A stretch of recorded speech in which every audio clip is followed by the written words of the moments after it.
Bwana, moto umewaka, mambo yamezidi kuwa mengi, kwani Zari pamoja na bibie Zuhura watupiana maneno mazito, na wengi wao hawakuweza kuamini kwa hiki ambacho kinachoendelea mwezi huu mtukufu wa Ramadhani. Sasa unaambiwa bibie Zuhura ameshindwa kabisa kuweza kuvumilia haya ambayo yanayoendelea kwa kipindi hiki, na leo hii ameamua kuweza kuonyesha upande wake wa pili kwamba yeye ni nani, na kitu ambacho alichoweza kukisema ni kwamba hataki kuweza kuona ex wote ana mazoea na mume wake, na pia anatamani kuweza kuona kila kitu kinakuwa katika msingi ambayo iliyo imara, kwa sababu kuna mambo mengi ambayo yamekuwa yakitokea katika maisha yake binafsi. Hapendezi na haya ambayo anayoendelea kwa kipindi hiki, na yeye kwa upande wake anaona Zari ni moja kati ya mwanamke ambaye amekuja katika maisha ya bwana mkubwa Diamond Platnumz kwa ajili ya kuchuma, na ndo maana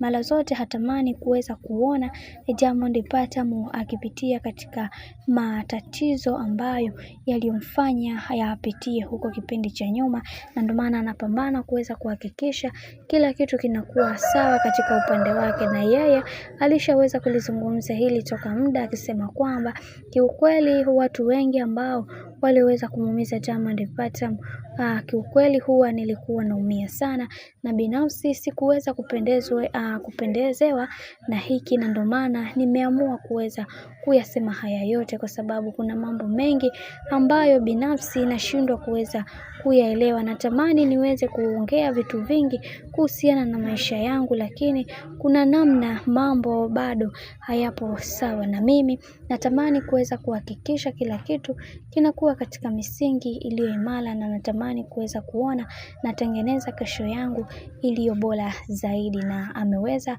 kutamka mambo mazito ambayo yaliwafanya watu wengi waweze kukosa majibu ya kuweza kutafakari haya ambayo yaliyoweza kuongeleka, kwa sababu ni mambo mazito bwana. Kiukweli leo hii mambo ambayo yaliyoweza kutokea kwa upande wa bibie Zuchu kiukweli yameumiza watu wengi, na wengi wao wameweza kumpa pongezi nyingi kwa hiki ambacho alichoweza kukifanya, kwa sababu bibie Zari amekuwa moja kati ya mtu ambaye anafuatilia sana maisha ya bibie Zuchu. Kiukweli hili jambo linaumiza na linasikitisha sana, na watu wengi wameweza kuchukizwa na hiki ambacho anachokifanya bibie Zari kwa upande wa bibie Zuhura. Bwana, mambo ni mengi sana kuhusiana na haya ambayo yanayoendelea kwa kipindi hiki.